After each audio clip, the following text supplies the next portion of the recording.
1 Kings chapter 10. The Queen of Sheba. Now the Queen of Sheba heard the report about Solomon concerning the name of Yahweh, so she came to test him with riddles. She came to Jerusalem with a very glorious retinue, with camels carrying spices, and very much gold and precious stones. And she came to Solomon and spoke to him about all that was in her heart. And Solomon declared to her the answer to all her matters. There was not a matter which was hidden from the king, which he did not declare to her. Then the Queen of Sheba saw all the wisdom of Solomon, the house that he had built, the food of his table, the seating of his servants, the disposition of his attendants and their attire, his cupbearers, and his stairway by which he went up to the house of Yahweh, so that there was no more spirit in her. Then she said to the king, The word is true which I heard in my own land about your words and your wisdom. Nevertheless, I did not believe those words until I came and my eyes had seen it. And behold, the half was not declared to me. You exceed in wisdom and prosperity, the report which I heard. How blessed are your men! How blessed are these your servants who stand before you continually and hear your wisdom. Blessed be Yahweh your God, who delighted in you, to set you on the throne of Israel. Because Yahweh loved Israel forever, therefore he made you king, to do justice and righteousness. Then she gave the king 120 talents of gold, and a very great amount of spices and precious stones. Never again did such abundance of spices come in as that which the Queen of Sheba gave King Solomon.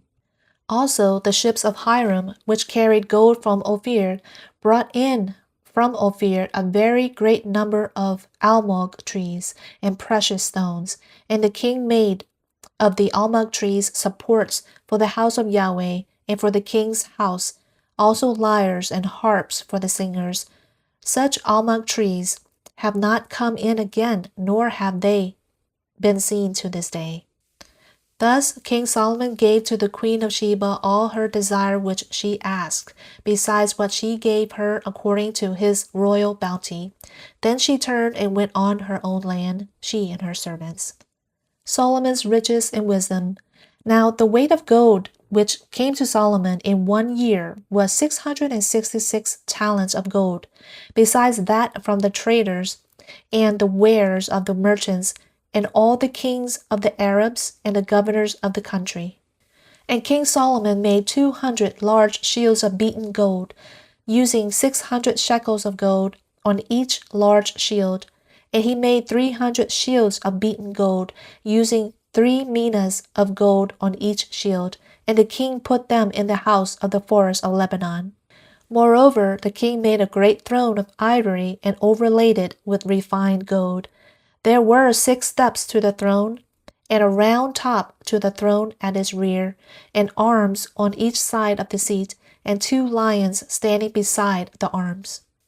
12 lions were also standing there on the 6 steps, on the one side and on the other. Nothing like it was made for all the other kingdoms.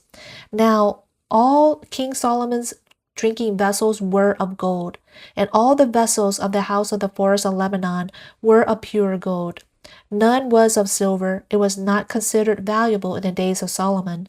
For the king had at sea the ships of Tarshish with the ships of Hiram. Once every 3 years the ships of Tarshish came carrying gold and silver, ivory and apes and peacocks.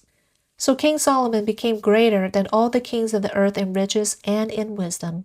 And all the earth was seeking the presence of Solomon to hear his wisdom which God had put in his heart. And they brought every man his present, articles of silver and gold, garments, weapons, spices, horses, and mules, a set amount year by year.